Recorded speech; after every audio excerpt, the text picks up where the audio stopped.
तो आज के लेक्चर में हम लोग लीनियर मैपिंग की डेफिनेशन को देखते हैं। चैप्टर नंबर 5 हम लोग शुरू करने वाले हैं। चैप्टर का नाम है लीनियर मैपिंग।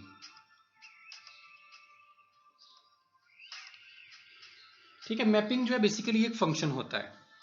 अगर हम मैपिंग की डेफिनेशन को देखें तो जो फंक्शन की डेफिनेशन है वो ही मैपिंग की डेफिनेशन है कि आपके पास for each x belongs to x there exist unique y belongs to y such that f of x equal to कि अगर आपके पास एक नॉन एम्प्टी सेट कोई सा भी आप उसको नाम दे दें, x का नाम दे देते हैं, और इधर आपके पास एक नॉन एम्प्टी सेट है y, दो नॉन एम्प्टी सेट होने चाहिए।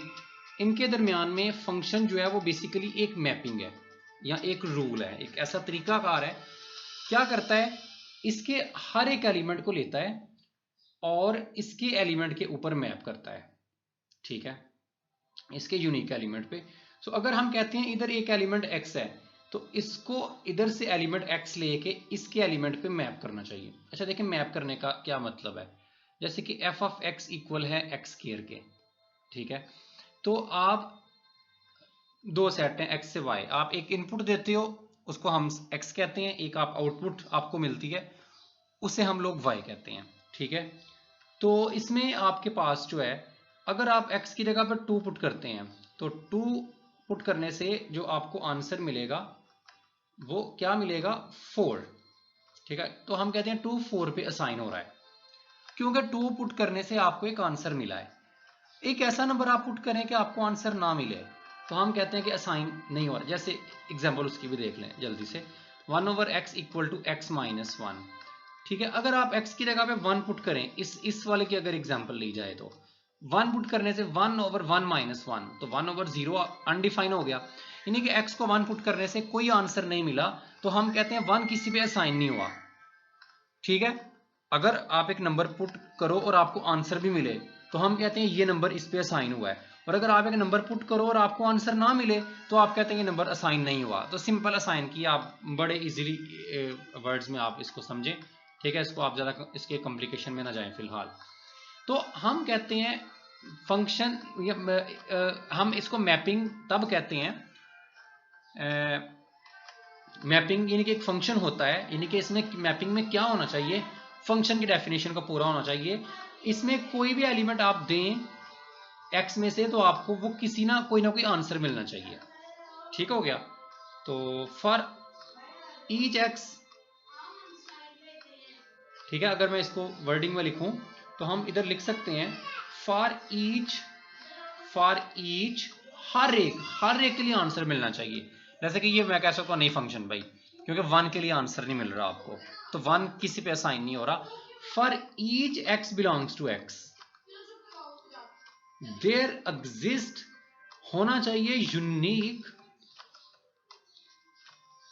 y belongs to y। अब देखें यूनिक का मतलब क्या है इसमें। एक तीसरी एग्जांपल भी मैं इधर लिखता हूं, एक ये लिखी, एक तीसरी लिखने लगा हूं। f ऑफ x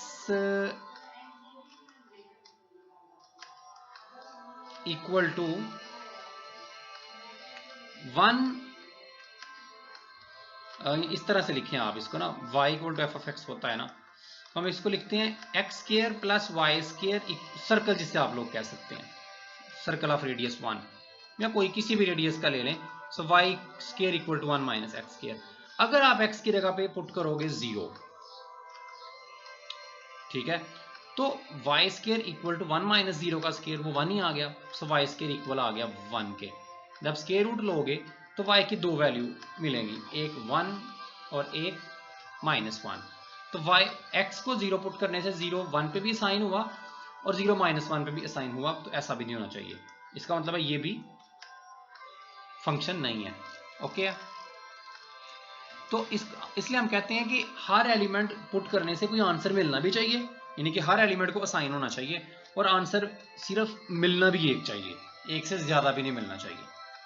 ठीक है, तो मैपिंग जो होती है वो इसी टाइप का एक फंक्शन होती है। फंक्शन की इन दो प्रॉपर्टीज़ को पूरा करती है। कुछ बुक्स वाले मैपिंग को ज़रा रिजर्व रखते हैं इन टॉपिक्स के लिए, और फंक्शन को ज़रा वो रियल एनालिसिस वगैरह जो है उसके लिए जो है कैलकुलस वगैरह के लिए रखते हैं। बराबर ये सेम चीज़ें आप कह सकते हैं। जो नंबर आप पुट करते हो, जिनको असाइन कर रहे हो आप, उनको हम कहते हैं डोमेन, उनको हम कहते हैं डोमेन। और जिस पे वो जाके असाइन होता है उनको हम कहते हैं रेंज। ओके, इसमें कोडमेन का भी आइडिया होता है। आपने रियल पढ़ी है, आप लोगों ने कोडमेन का आइडिया डेफिनेटली पढ़ा होगा कि जिन पे असाइन हो सकता है।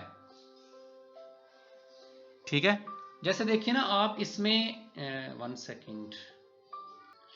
ठीक है, तो कोडमेन हम कहते हैं जिस पे मैप हो सकते हैं। जैसे देखिए ना फर्स्ट वाले एग्जांपल में 2 किस पे असाइन हो रहा है, 4 पे, क्योंकि 2 पुट करने से आंसर 4 मिलता है। 3 किस पे असाइन हो रहा है, 9 पे। तो ये जो इधर है ये डोमेन में आ जाएंगे 2 और 3, 4 और 9 आपकी रेंज में आ जाएंगे। लेकिन -2 किस पे असाइन होगा, -2 भी तो 4 पे असाइन होगा ना। अच्छा, इसमें स्टूडेंट्स को फौरी तौर पे कंफ्यूजन आती है कि ये तो फंक्शन ही नहीं है। भाई ऐसा नहीं है, मैंने कहा था जिसको असाइन करना है वो 2 पे असाइन नहीं होना चाहिए। चेक करते हैं वो किस किस पे असाइन हुआ है। 2 किस पे असाइन हुआ है, 4 पे। किसी और पे हुआ है, नहीं, किसी पे असाइन नहीं हुआ। 2 सिर्फ 4 पे असाइन हुआ है, तो ये डोमेन में, ये रेंज में। -2 किस पे असाइन हुआ है, वो भी 4 पे। किसी और पे हुआ है, नहीं। तो ये भी आपने एक एलिमेंट लिया, वो सिर्फ एक एलिमेंट पे असाइन हो रहा है, यूनिक वाई पे असाइन हो रहा है, और -2 भी यूनिक वाई पे असाइन हो रहा है। सो ये आपके दोनों जो हैं ये आपके डोमेन में आएंगे, लेकिन रेंज में 4 आएगा। अब -4 पे कौन असाइन होगा, कोई भी नहीं। 2 भी 4 पे हो गया, -2 भी 4 पे हो गया। -4 पे कोई साइन नहीं, कोई एलिमेंट असाइन नहीं हो सकता, क्योंकि स्केयर ने तो पॉजिटिव ही कर देना है, स्केयर जो है। तो -4 रेंज में तो फिर नहीं आएगा। रेंज में तो वो आते हैं जिन पे असाइन होता है यूनिक वाई पे, जो यूनिक वाई होते हैं। सो जो बाकी बचते हैं उनको हम नाम देते हैं कोडोमेन्स। ओके, इस बुक में हम इनको नाम देंगे, इमेज का नाम भी देंगे। ठीक है, इसको इमेज का नाम भी देंगे कोडमेन को, यानी कि इस पूरे को हम लोग इमेज कहते हैं। ओके, तो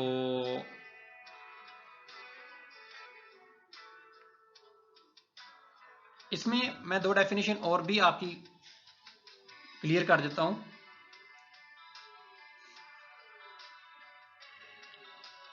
नंबर 1 उसमें डेफिनेशन है लीनियर मैपिंग। ये तो डेफिनेशन थी मैपिंग की, अब मैं डेफिनेशन देने लगा हूं लीनियर मैपिंग की। तो इसकी डेफिनेशन वेरी इंपॉर्टेंट, बहुत जगहों पे हम लोग इसे यूज करते हैं। लीनियर मैपिंग, एक मैपिंग का तो मैंने आपको बता दिया, एक फंक्शन होता है। ठीक है, जो हर एक्स को यूनिक वाई पे मैप कर देता है। हर एक्स के लिए अगर आपको वाई की वैल्यू मिले, यूनिक वाई की वैल्यू मिले, हम उसे फंक्शन कहते हैं। लीनियर मैपिंग हम लोग कहते हैं कि देखें आपके पास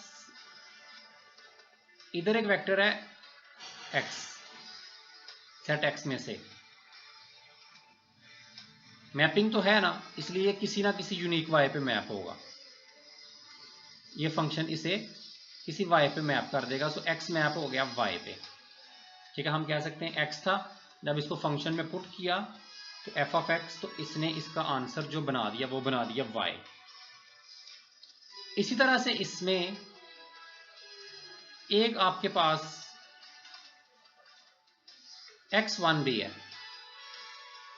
तो ये भी मैप, ये भी किसी ना किसी पे असाइन होगा। मान लेते हैं कि ये असाइन होता है y1 पे, किसी पे भी मान ले, y पे भी कह सकते थे, कुछ जरूरी नहीं कि न्याय ही लेना। लेकिन इधर से आप x को 2 पे नहीं कर सकते, इधर से x को भी y पे कर देते, x1 को भी बेशक y पे कर देते। सो f ऑफ x1 किसके इक्वल हो गया, y1 के। अब x भी x से बिलोंग कर रहा है, x1 भी x से बिलोंग कर रहा है, तो x प्लस x1 ये भी x से बिलोंग करेगा। ठीक है, हम चूंकि बात कर रहे हैं वेक्टर स्पेस की। ठीक है, सो एक्स भी मेरी एक वेक्टर स्पेस है और वाई भी एक वेक्टर स्पेस है।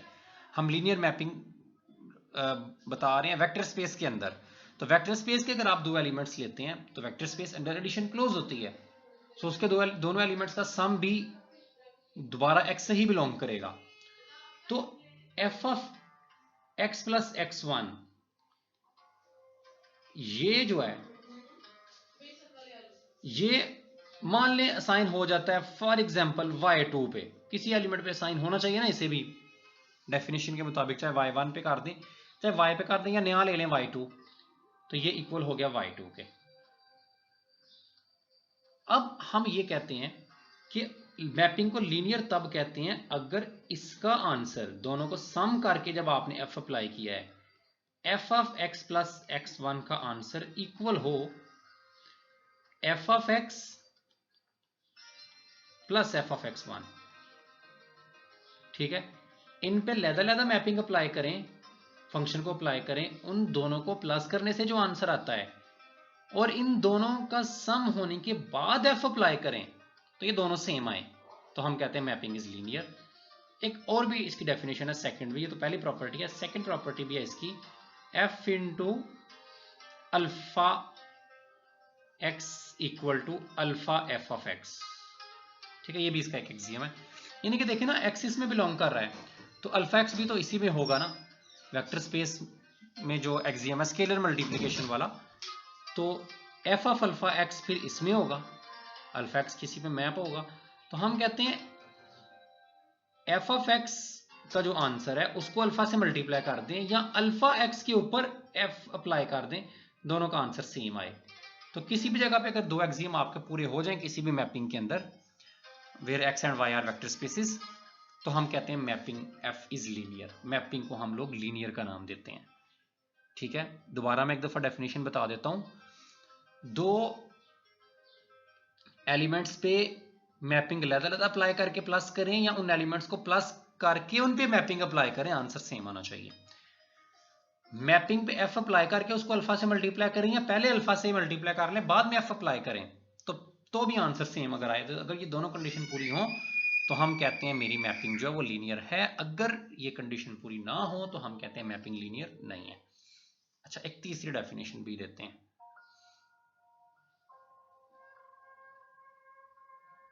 तो तीसरी डेफिनेशन जो है वो है kernel of mapping, kernel of f और इमेज ऑफ f। ठीक है, अब देखिए कर्नल f क्या होता है। जब कर्नल की बात करते हैं तो आपके पास मैपिंग थी वो लीनियर भी थी, दो चीजें पहले आपके पास, आपको डेफिनेशन क्लियर हो चुकी हैं, मैपिंग होनी चाहिए लीनियर होनी चाहिए, उसके बाद कर्नल की बात की जाती है। देखें वेक्टर स्पेस का हर एलिमेंट जब मैपिंग है तो असाइन होगा, ये एक वेक्टर स्पेस हम V कह लेते हैं, एक वेक्टर स्पेस आपके पास UMXY नहीं कहता, वेक्टर स्पेसिस के लिए U और V को हम लोग यूज करते हैं। तो आपके पास एक मैपिंग है, एक फंक्शन है, अब देखिए इसमें अगर एक V तो वो असाइन होगा इसके किसी वेक्टर U पे, हर एलिमेंट को असाइन होना चाहिए ना, f ऑफ V, यानी कि V था उसको जब आपने पुट किया फंक्शन ने उसको बना दिया इधर आके U। ठीक हो गया, तो इसी तरह से एक V1 था वो असाइन हो गया U1 के ऊपर, अब एक V3 V2 था वो असाइन हो गया 0 के ऊपर। क्यों भाई, देखें V भी वेक्टर स्पेस है, U भी वेक्टर स्पेस है, V के अंदर भी 0 एलिमेंट मौजूद होगा, वेक्टर स्पेस में 0 का होना जरूरी है, अदरवाइज तो वेक्टर स्पेस बनेगी नहीं, और U के अंदर भी 0 का मौजूद होना जरूरी है। तो इसके अंदर भी 0 होगा और इसके अंदर भी 0 होगा। अब एक बात तो पक्की है, 0 तो 0 पे ही असाइन होगा ना, 0 तो किसी और पे असाइन हो नहीं सकता। ठीक है, ये भी लीनियर मैपिंग की डेफिनेशन में शामिल होता है कि 0 हमेशा 0 पे असाइन होता है, अगर 0 0 पे असाइन ना हो तो मैपिंग आपकी लीनियर नहीं होती। ठीक है, 0 0 पे असाइन हो गया,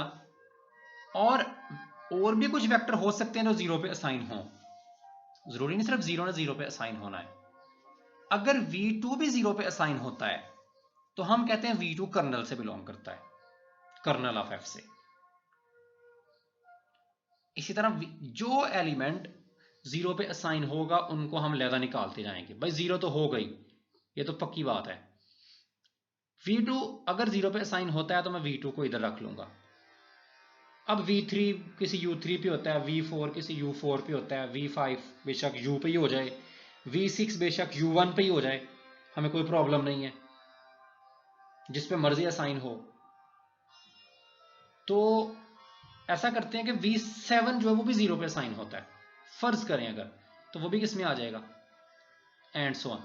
सो वो एलिमेंट्स कर्नल ऑफ F में आएंगे जो 0 पे असाइन होंगे। ओके इसका मतलब है कि इन्हीं में से कुछ एलिमेंट्स कर्नल में आते हैं ना, जैसे V2 आ गया, फिर V7 आ गया। इसका मतलब है ये हमेशा सबसेट होता है, कर्नल ऑफ F जो है ये सबसेट होता है हमेशा V का। इसमें V के एलिमेंट्स आ रहे होते हैं, लेकिन वो एलिमेंट्स जो के असाइन होते हैं 0 के ऊपर असाइन होते हैं। जैसे f of x equal to x square है, रफली अगर एग्जांपल ली जाए, वो वैसे वेक्टर स्पेस तो नहीं है, लेकिन उसमें 0 को अगर पुट करें, 0 का स्क्वायर 0, तो 0 0 पे ही साइन होता है। 1 का स्क्वायर 1, 2 का 4, 3 का 9 एक्स स्क्वायर में, तो सिर्फ 0 ही 0 पे साइन हो रहा है ना, तो सिर्फ हम कहेंगे कि कर्नल में सिर्फ 0 आ रहा है, ठीक है, और कोई एलिमेंट नहीं आ रहा। बहरहाल वो एलिमेंट्स कर्नल में आते हैं जो 0 पे असाइन होते हैं। और इमेज के अंदर इमेज ऑफ एफ क्या होती है, इमेज ऑफ एफ वो एलिमेंट्स जो जो जो असाइन हुए हैं, ठीक है, तो उसको इमेज कहते हैं। ये सारे एलिमेंट्स जो हैं ये इमेज में आ रहे हैं, जिन पे आके ये असाइन हो रहे हैं। जो बात जाएंगे वो ऊपर मैंने थोड़ी आई थिंक मैंने मिस्टेक भी कर दिया, मैंने कोड में इनको ही इमेज का नाम दे दिया था। इमेज ऑफ एफ से मुराद वो एलिमेंट्स हैं कि जो असाइन हो गए हैं, यानी कि 0 0 पे हो गया, VU पे हो गया, V1 U1 पे हो गया, V2 भी 0 पे हो गया, तो जो एलिमेंट इधर असाइन हो गया वो इमेज में आ जाते हैं। सो इमेज किसका सबसेट होता है, U का, ठीक है। तो नहीं असाइन होते उनको हम कोडोमेन कह देते हैं। तो इन शॉर्ट इमेज और रेंज को आप सेम कह सकते हैं, कोडोमेन को नहीं कह सकते। मैंने ऊपर थोड़ी मिस्टेक कर दिया, आप उसकी करेक्शन कर लें। तो इस तरह से हम इनको जो है ना इमेज को और कर्नल को डिफाइन करते हैं। अगले लेक्चर में हम कर्नल इसी इधर से शुरू करेंगे और हम कुछ कर्नल ऑफ एफ पे 2-4 थ्योरम देखेंगे और इमेज ऑफ एफ पे भी 2-4 थ्योरम देखेंगे। उसके बाद एक वेरी इंपॉर्टेंट थ्योरम देखेंगे, रैंक नलिटी थ्योरम, जो इस चैप्टर का सबसे इंपॉर्टेंट थ्योरम है। वो इन दोनों को मिला के आप जो है ना प्रूफ करेंगे। तो अगले लेक्चर में मिलते हैं, तब तक के लिए अल्लाह हाफिज़।